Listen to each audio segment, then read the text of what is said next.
if you can guess what I made, tell me in the comments. And he goes, what's the touch of magic? Spoiler alert, I didn't get much footage. There was actually someone who passed out. I was in a full body sweat. I got to pet and hold a real live Hello, my friends. Welcome back to another video. If you are new here, my name is Chris. I have a full-time job and I started my small crochet business, Enchanted Skein, back in March of this year. And I have just recently finished my second market overall, and it was my first outdoor market. So today we're going to get into a market recap. I'm going to keep the structure the same as I did for my last one. I'll link it in case you haven't seen it. But basically, we're going to break things into 4 different parts. First, I'm going to talk about the market overall. Second, I'm going to get into all the things that I brought, what I charged for them, and how many sold. Then we'll get into the money and the totals for everything and go over any lessons learned finally. I will leave timestamps below, so if you want to skip just to the good juicy stuff for the money, you can do that. But first, I am going to roll some footage that I did on Friday before the market because I wanted to show you the things that I made between last week's video and the market. So let's take a look at that. Good morning. It is Friday, the day before the market. I spent a good chunk of this morning doing some of my chill tasks. I wrapped up every one of the little mystery bag charms and got them with their little stickers and everything and got all of those set away. I printed some signs that I was still missing, just those little kind of tedious things, got that out of the way. I'm going to be getting ready to pack up the car so that I can head over and set up my tent and things like that. But before I do that, I wanted to come on and show you the things that I have made this week because I feel very accomplished. Like if I thought I crocheted every spare moment of time in weeks past, I did not. This week I did. I wanted to start by making some things that when I went through my inventory list, I felt like there was a slight gap. I would have liked to have had more of everything that I consider my staple items, but where I thought there was a gap enough that I wanted to fill in. So what I wanted to make most of was wisps, but I was waiting for my eyes to come in from AliExpress. I like to use the circle pupil that's glow in the dark for those, 25 millimeter, but they were out of stock for so long and I finally got them in. So I definitely sat everything else aside so I could get these guys done. So I did 2 in blue, hand painted. This is all Bernat blanket, 6.5 millimeter hook. So we've got 2 blue guys. And then I did one in lavender just because I love purple and I haven't had a lavender one yet. And then I did one in teal. So 4 wisps to add to the inventory because I have that new light and I want to set it up and see how that's going to look. So I'm really excited for that and happy to have those guys done. And all of the wisps are made with the blue paw print pattern called Willow the Wisp. I also wanted to make more mushroom stuff and kind of enchanted forest items. I didn't have quite enough time, but I did get a frog drick done.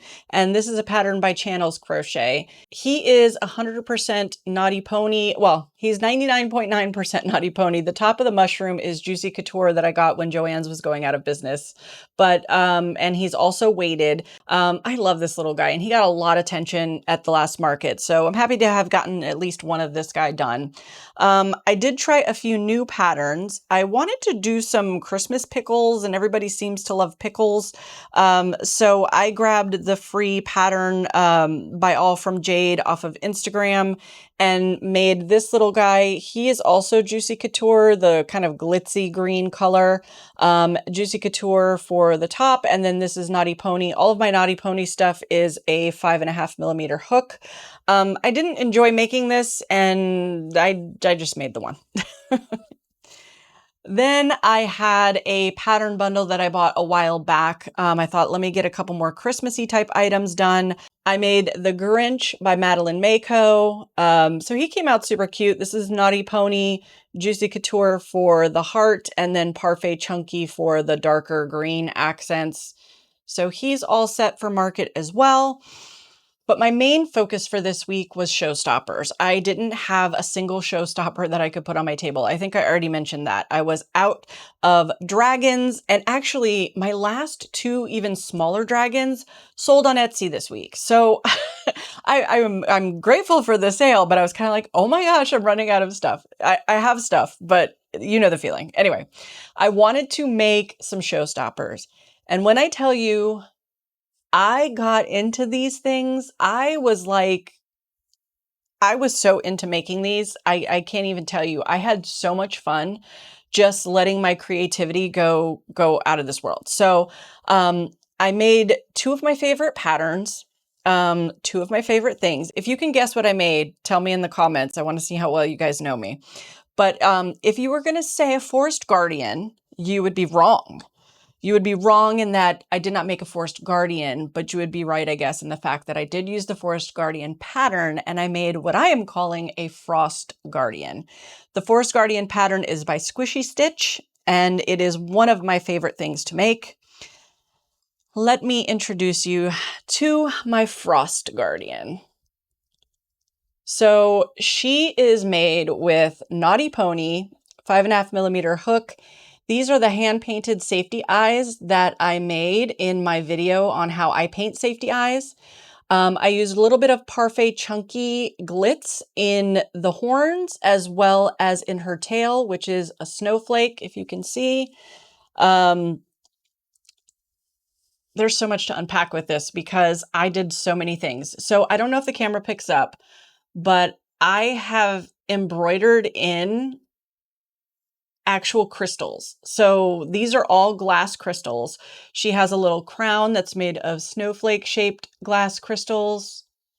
And this honker here, this giant crystal snowflake on her necklace is crystal. So, yeah, this took a lot of time just doing each one of these. I think there's 15 crystals, little tiny crystals embroidered in each of her ears, and then the crown, and then obviously this. So this was so much fun, and I cannot tell you how much I love her.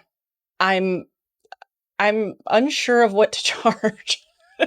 Because, you know, I did get the crystals half off. I got them at Hobby Lobby. There was a 50% off of all jewelry making stuff when I was getting some things for my mystery bag charms. And I was like, I had this vision and she came to life. I'm so excited for her. Part of me is scared that she'll sell. I don't think that she will. I think I'm going to charge $75 for her. The crystals, all in all, I think I probably spent maybe $10. It wasn't a lot of money. The time was painstaking, but it was such a joy. I don't know.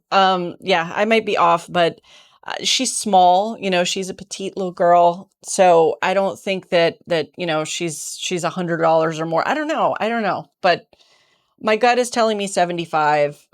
If she finds a home for that, I'll be a little sad because I love her so much, but I can't keep just keeping things that I make. So, but yeah, so she's ready to go. I am probably going to take a few minutes today and make a little lore card for her. I was having a conversation with ChatGPT and got some ideas for names and things using like other languages and the word for snow or ice and stuff like that. So there's a lot of cool stuff in there.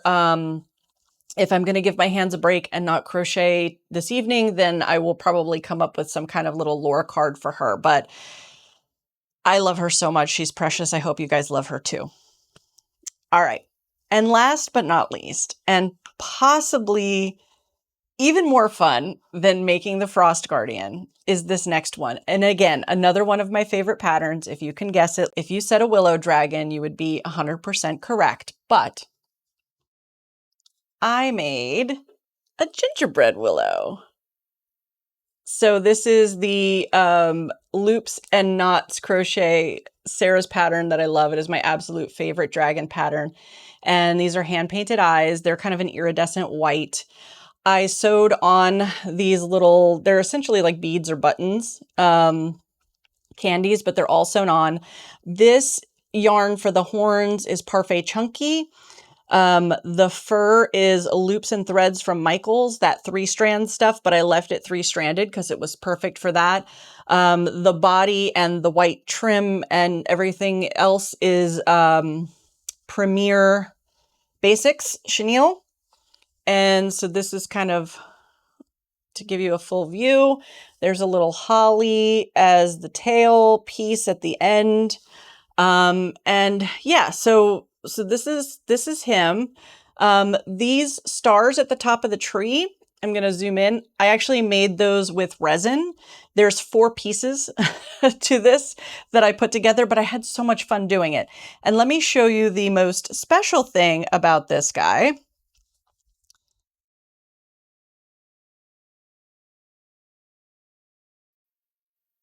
He lights up. So I debated doing a video on how I was gonna do all of this. And now that I've been somewhat successful with it, I might go back and do that at some point. But I had so much fun. This was so much fun. It was a lot of struggle, but also so much fun. So what I did as a brief overview is there's fairy light strings that you can get off of Amazon. I'll link them if you're interested. And they're fairly short. They're not huge or anything, which was perfect length for this kind of thing. And they come with a little battery pack. I'll show you in just a second. But what I did is I crocheted the horns, and before I sewed them on, I wove the lights from the inside of it through. And I'll put a quick picture on how I got the lights from the battery pack to the horns. What I did is I used a metal straw, a drinking straw. I carefully put that through a stitch where I knew I wanted the battery pack to be hidden, all the way up to the horns, and then threaded the lights through that, and then just pulled the straw out, and it worked beautifully. So I wove these into, so I would come out of the horn, back into the horn, out of the horn, back into the horn. So there's wires inside of here all kind of twisted up. I let one of the white lights come out of the top, created these things to wrap around them to make the stars. So again, this is resin.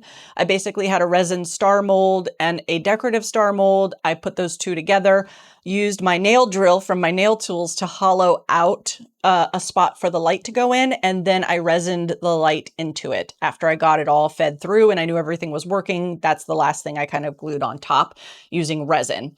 For the lights down the back, I essentially just went under and around all of this fur to just get his light strands all the way down the back. And let me show you how I have the battery packs hidden.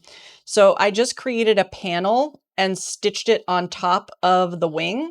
And then under here is the actual battery pack, so that if someone purchases this, they can actually pull that battery pack out and change the batteries if needed. And that is where the light switch is. So there's one on this side for this horn, and then one on this side for this horn. And then I made a pouch on the belly for the lights that are going down his back. And I did the same thing where I just put a straw through here and out the top to feed the lights through, ran them where they needed to go, and then basically just buttoned it up that way. So yeah, I have been wanting to put lights in crochet for so long, like since I started, and I still want to do like light up beanies and all kinds of things. Doing these 2 showstoppers gave me so much joy this week of just creativity. I didn't feel any stress of getting them done because I was kind of like, you know what, if I don't, they're probably not going to sell at the market anyway, but if I don't get them done, it's fine. I'm going to put these guys up on my Etsy after the market. If they sell, great. If they don't, I love them. I am fine with that. So, yeah, but, and I'm also gonna maybe include a couple of extra batteries with him. This guy, I'm thinking 125, 130. Mr. Skane says that's too little. I don't know. I'm gonna figure that out, today because I have to tag them for tomorrow. So, yeah, those are my showstoppers. I love them so much. I'm so excited for them. I cannot wait to like use more lights and resin and things like that in my plushies and in my makes. That's going on the 2026 goals for sure. And I just can't wait to see, you know, how people react to them and if they love them as much as I do. Again, if they don't sell, it's fine, but I'm just excited to see, you know, their reactions and things like that. So, all right, that is all I've got for this morning. I am going to get things together so I can pack up the car and head over to get checked in at the market.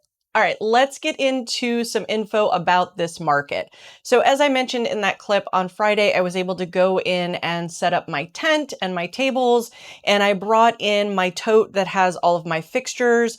I did an entire video about all the fixtures that I use. I'll link that in case you want to check those out. I have links to Amazon and everything in there if you're interested in any of the stuff that I use at my market. But the setup was pretty much the same with a slight design tweak. But anyway, I was able to bring all of that on Friday. The market was called Not Your Mama's Craft Fair, and it was hosted by a local women's group. I knew about this market because Mr. Skane has attended the last few years with his high school students doing volunteer work, raising funds for their programs and things like that. So I already kind of knew what this market was about going into it, and I was excited to attend it, especially because it's like less than 10 minutes of a drive from my house, whereas my first market was over an hour away. This was a 2-day market. The hours on Saturday were from 9 to 5 and on Sunday from 10 to 4, and the booth fee was $125. It was held at a local park, and they did have some indoor spaces, but I wanted to do an outdoor space because that was a 10 by 10. And I want to say the indoor spaces were like an 8-foot table or something like that. Having seen what it was like inside, I am happier that I did choose the outdoor space because there was a lot more breathing room. Inside, it was pretty cramped. One of the challenges though with the outside space was that the ground was really, really uneven. So I ended up using these little table risers that Mr. Skane had picked up for me on clearance at Home Depot. And that really helped out. So if you are at a market outdoors and the ground is really uneven and your table legs are going crazy, it might be something that's helpful. But anyway, on Saturday, we were able to come in at 7 a.m. to start setting things up. So that was kind of the plan all along. Unfortunately, I woke up feeling pretty lousy Saturday morning. It's a few days after the market now at this point. I'm still fighting a little bit of a residual cold, so forgive any sniffles. But yeah, I woke up and I just was really not feeling well. It's weird to have that conflicted feeling because I was excited for the market on one hand, but on the other hand, I literally just wanted to go back to bed. But got everything together, headed out that morning, and I needed every bit of that 2 hours to get things set up. I went with every intention of trying to vlog a lot more at this market. Spoiler alert, I didn't get much footage. I did set up the camera at the beginning, hoping I was going to keep the momentum going. So you can see me setting up all of my tablecloths and some of the fixtures. But with the time lapse, I need to kind of restart it. And by the time I was done setting up the fixtures and I hadn't put my plushies out yet, I was really short on time. So I didn't bother with the camera. I just put all the plushies out. And I gotta say, like, it was not my best work. I'm in South Florida and it's kind of expected, but I was in a full body sweat by the time I even just got the tablecloths on. And it was, I want to say, over 80% humidity and in the low 80s at 7 a.m. already. So just to give you an idea of that, it was really, really hot out. But this is what the table looked like once I got everything set up. I think I took this footage a little bit later in the morning, but you get the idea. It wasn't my best work. I had a plan in my mind for how I was going to set things up, and it would kind of like be going through an adventure on the table. And yeah, I didn't achieve that, unfortunately. I started to feel worse and worse as the day went on. There were times that I looked out at my table and I was like, oh, there's gaps there. I should really fill that with some plushies and move some inventory around. And I just looked at it and was like, yeah, no, I'm not getting up. It's one of those things, and I'm sure if you've done a market or anything like that, you know exactly what I mean. I would be sitting there just there. And then someone would walk up and you got to turn it on. You know, you're like, hi, good morning. And I did good with doing that. I don't think any of my customers felt anything negative or anything like that. But inside, I was really struggling with getting through the day. And it just felt like the day was taking forever. My sister came in the mornings until around lunchtime, which was pretty helpful for me to be able to kind of get some bathroom breaks in and things like that. Because again, at this event, Mr. Skane could not stay with me. He had his responsibilities for his tent. So that was a welcome distraction for sure, especially with how slow the day was feeling like it was going on Saturday. Sales were fairly steady in the morning. This is the chart of how sales went throughout the day as far as total dollar amount. Things did taper off by the afternoon. A lot of folks, it was getting really, really hot outside. We weren't sure if it might rain. Around 3 p.m., I really started to feel like I was cooking in my tent. I did have my battery pack and my fan set up, but it was getting pretty toasty because just the angle of the sun coming directly into the tent. So I did end up putting up one sidewall to just kind of act as some shade. It was kind of a catch-22 because it did keep the beating sun from hitting me directly and hitting all my stuff directly. But at the same time, it just stopped any air movement. So I cranked the fan up quite a bit to just kind of give myself a little bit of air movement. And the fan was definitely primo. If I did not have that fan, I probably would have the fan was came in clutch for sure. But by the time like 3 p.m. came, I was just watching the clock and just waiting for the moment that 5 o'clock would come and I could just pack everything up and go home. Once 5 o'clock did come finally, I ended up starting to pack up my plushies, and I also packed away my shelving unit. The main reason I did that is because, as I mentioned before, the ground was really kind of uneven where I was. So I had the shelving unit standing pretty well and it was leaning against the table so that it wouldn't fall over. And I did have a bungee to the tent. But I noticed that some folks that were coming through, there were a lot of elderly folks, would actually hold on to it like for support. They were doing that with the tent legs, like going from tent to tent and just kind of hanging on for a second, which I totally get. The heat was crazy. But I felt like so unsure about that thing. And also my inventory was enough that I could probably just not use that. So I decided to go ahead and pack that up and take it home Saturday. I got home, had some dinner, and I went to bed early. I want to say I was dozing off on the couch by 7:30. So I just got up and I went to bed. Sunday morning, I woke up feeling a little better, so I was pretty hopeful for the day. My plan was to get there at 9. The market started at 10, so I could get all my plushies set up. Unfortunately, when I got there, I realized I made a huge rookie Florida mistake, and that was I left my signage. The humidity is so bad that anything that's made of like paper or board is going to absorb it. And the signs that I had standing up for my payment methods and for my mystery bag charms have the little kickstand, which is just like a chipboard. That absorbed the moisture and just completely bent and was like soggy when I got there in the morning. My signs, anything that wasn't printed on the photo printer, the little 4x6s, was completely wrinkled and just wet, unfortunately. So I had to make some changes in how I was going to display things. The sign would not stand up at all for my mystery bag charms, so I ended up kind of just setting that next to them on the table. So it was just kind of a bummer to walk into that. And as I started setting things up, I started to wind down. My energy was just like, yeah, you thought you slept well and you woke up feeling better, but no, ma'am. We're fighting something. My sister was there as well in the morning, and I was just like, lay it out. I don't care. I don't care where it goes. Just lay it out. So we got everything out in time for the market to start. Sales were a lot slower on Sunday, which we kind of expected. Even some of the vendors were saying they weren't going to be in until 11 or 12 because they had church in the morning and things like that. So you can see here in this chart, the dark blue is basically Sunday sales compared to the light blue on Saturday as far as dollar figure goes throughout the days in the different hours. So yeah, it was quite a bit slower on Sunday. It picked up for a bit, and then as around the 2:30, 3 o'clock mark came, it looked like it was going to come down. It started to pick up as far as wind goes, and it looked like the rain was coming. The sky was gray, and everybody was positive that it was just going to pour. So I kind of prepared my sidewalls so that if I needed to pop them up really quickly, I could do that. I scooted a few things in that I felt like were on the outer edges, but I realized that people next to me just started packing up. Like it was 2:45, I want to say, and vendors were like, nope, it's going to rain. And they just started packing up their booths.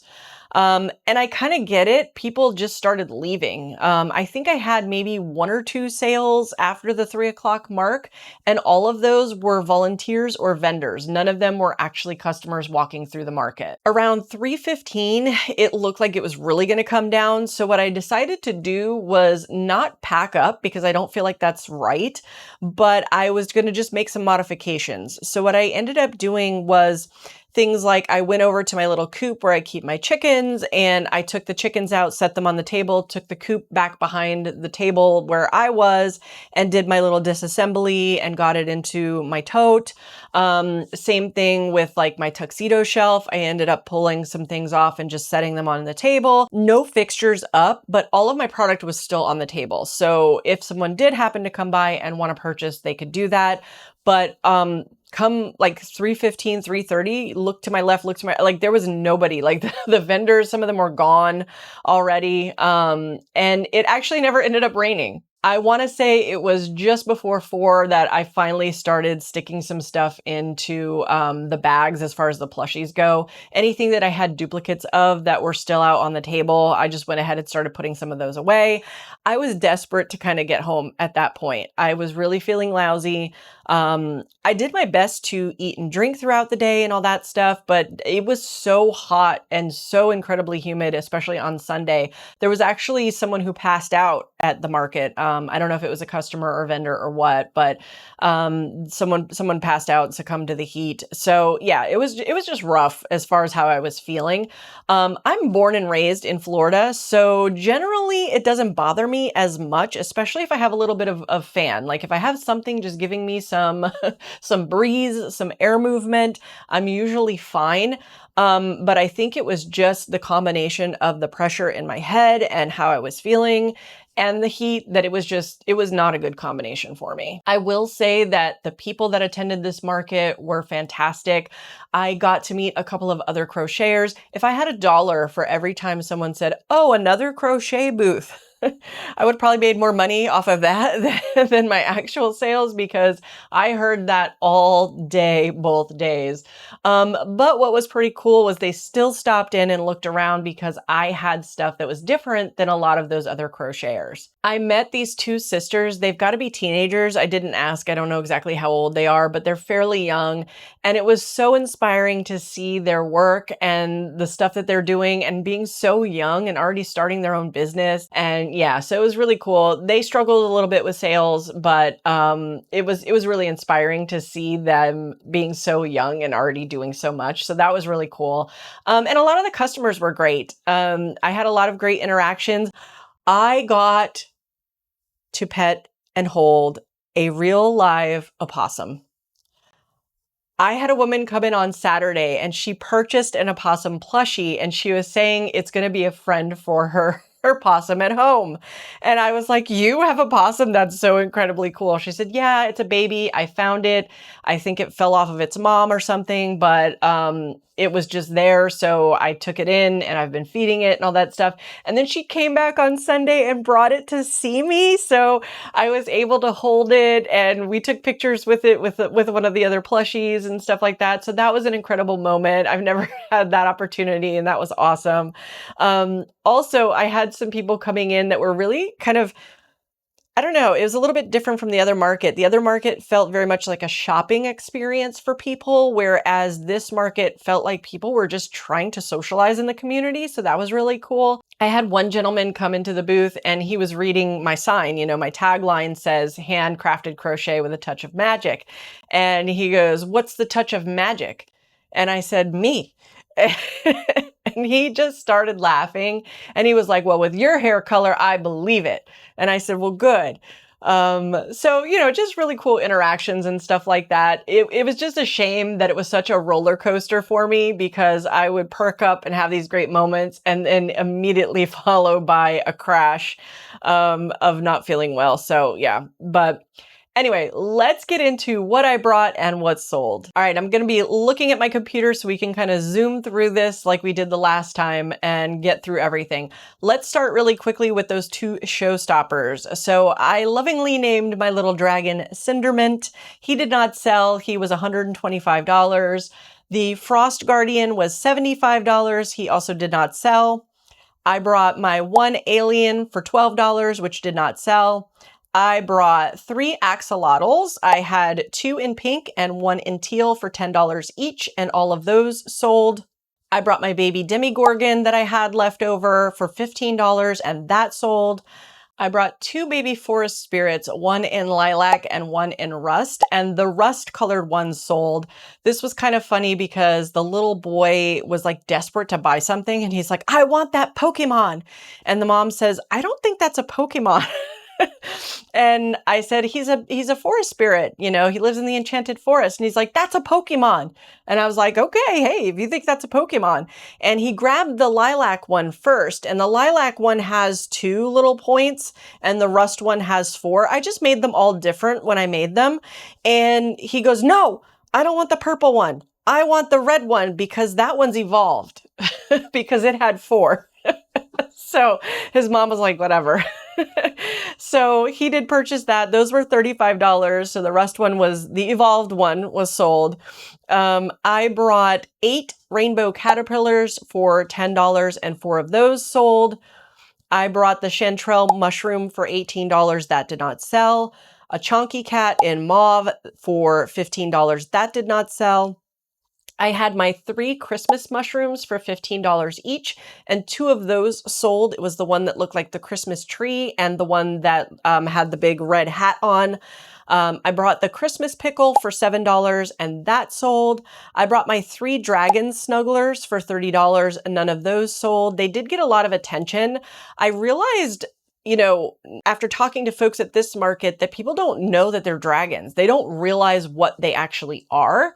They got the idea of a baby safe snuggler because of the sign that I made, and they got the idea that the eyes are embroidered and all of that. But a few people were like, what is this? What is it? Is it a hippo? Is it a, you know, because if you don't know, I guess it makes sense. So I think maybe future state, I'm going to have a few more snugglers. I do want to bring like some unicorns and stuff like that, but I think I might just put what they are on the sign next time. So yeah.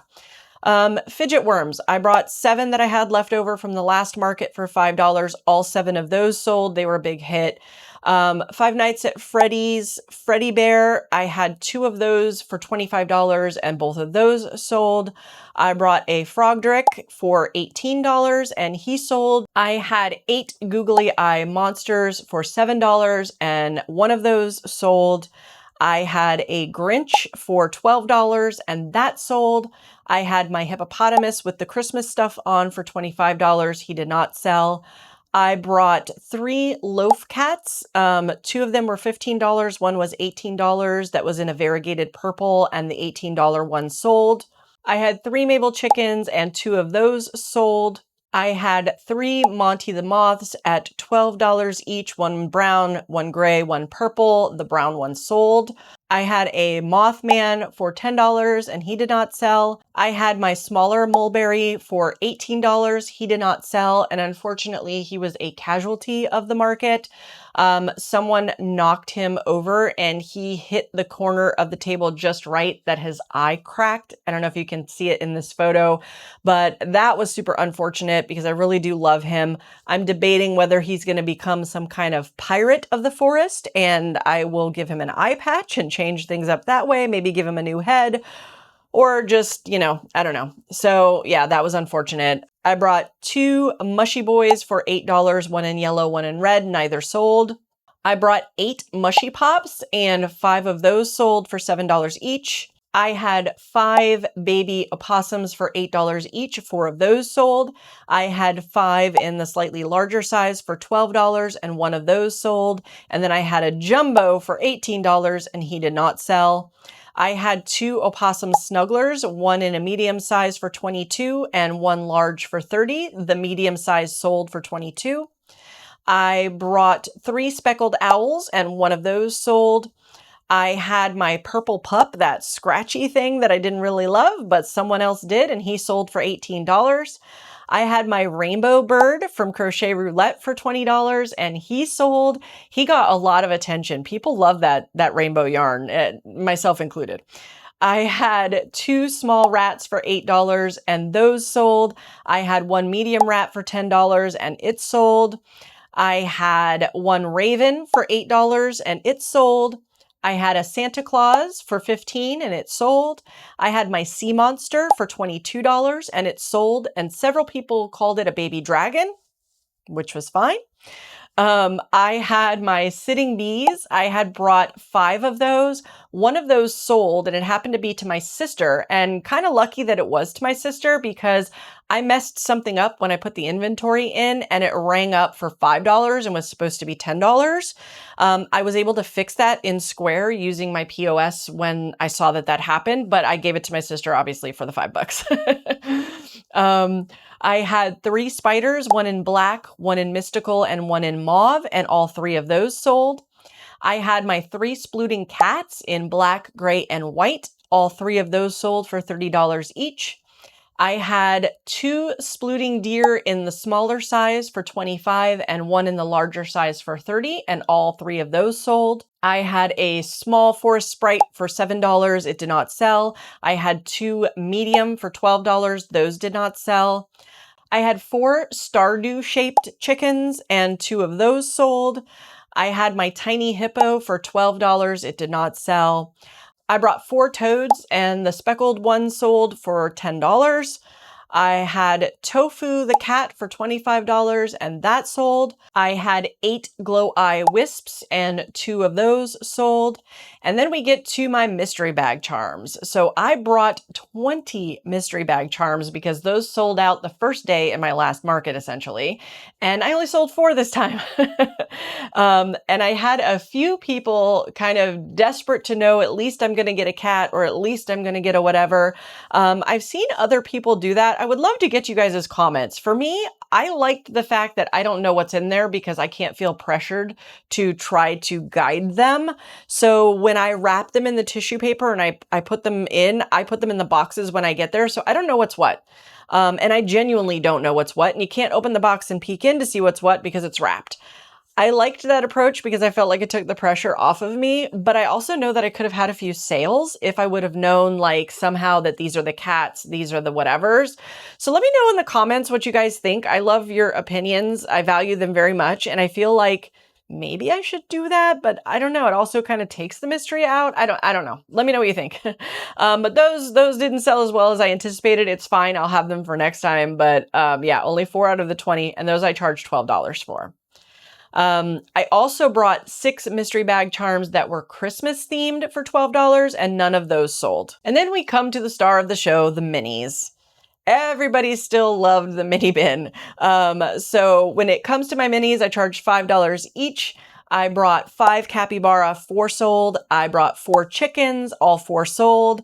I brought 11 axolotls and 9 sold. I had 4 frogs, 3 sold.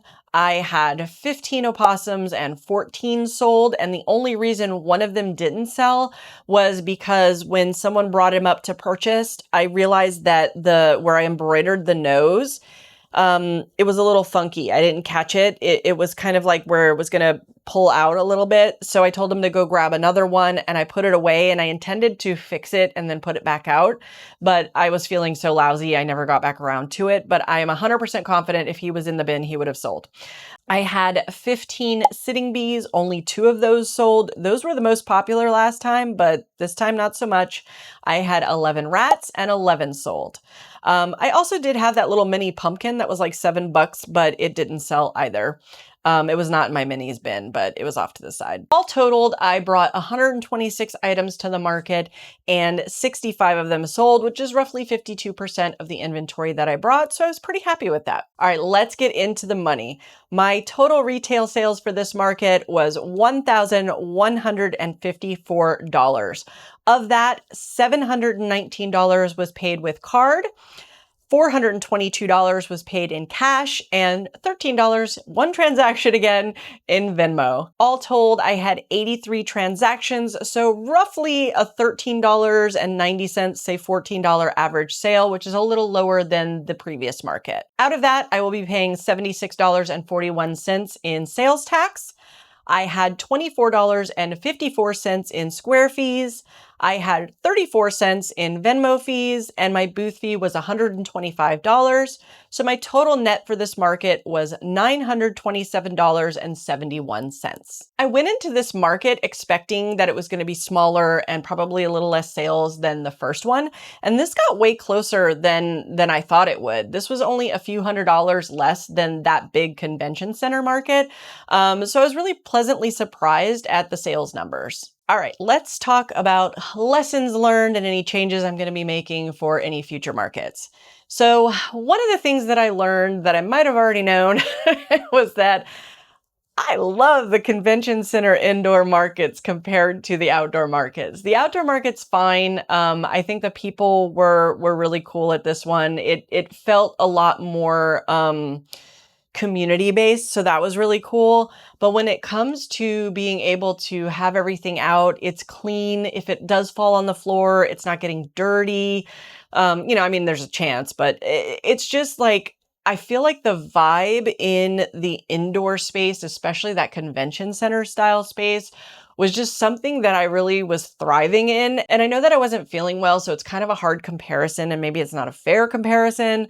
That does not mean that I'm not going to do any outdoor markets in the future. I do think I'm going to set some of those for next year, but it definitely was a different vibe. And I think my personality and my style and some of what I sell, especially when it comes to my more expensive items, just kind of gelled well with the crowd that comes to one of those expecting to go purchase things, if that makes sense. Another lesson that I learned that is kind of a Florida rookie mistake, as I said earlier, was that I need to be more mindful of my signage and things like that when I'm leaving stuff overnight.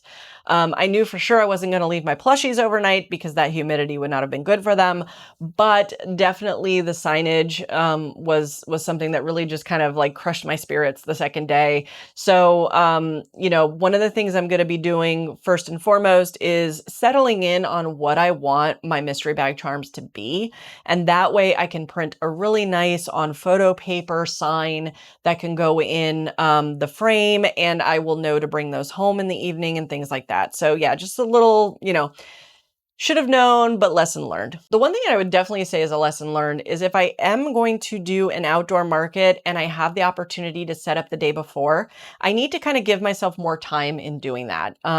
This was where you could bring everything starting at noon. It was from noon to 5 that you could bring everything, but I already had a doctor's appointment at like 3:30, so I knew I had a short window, and I just was going to drop off my tables and stuff, so that's what I did. But in hindsight, it would have been better if I gave myself some more time to figure out the ground, where was more level, where wasn't, the best way to kind of position things. My tables were kind of feeling wonky, which just kind of made me feel off as far as what I want to present for my aesthetic.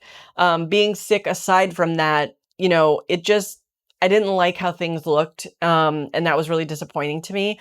But if I had given myself the time the day before to really fine tune and tweak that, I think I could have got it into a place that I would have been much more happy with. And then last but not least, which wasn't really a lesson, but just something that was solidified yet again for me, was that I need to keep doing more of what I love as far as what I make. Of course, a lot of the conventional things sold as well, but I think that having somewhat unique items did bring people into my tent, especially given the fact that they were seeing so many other crochet artists. So it's just definitely something I'm going to stick with. And I find more joy in it, and I think it kind of comes through. So will I do this market again next year? I don't know yet. I think I'm going to be sitting down and trying to figure out when I want to do what markets, and go through it. It's definitely a contender. The sales did well. And I know that if I felt better, it would have been a better experience, even though it's hot and all that good stuff. So yeah, we'll see what 2026 brings as far as the markets. But that is all I have for you as far as this market recap. If you enjoyed this video and you haven't already subscribed, please do so below. I'm hoping to grow the channel as much as possible. As always, thank you so much for watching, and I will see you on the next one. Bye.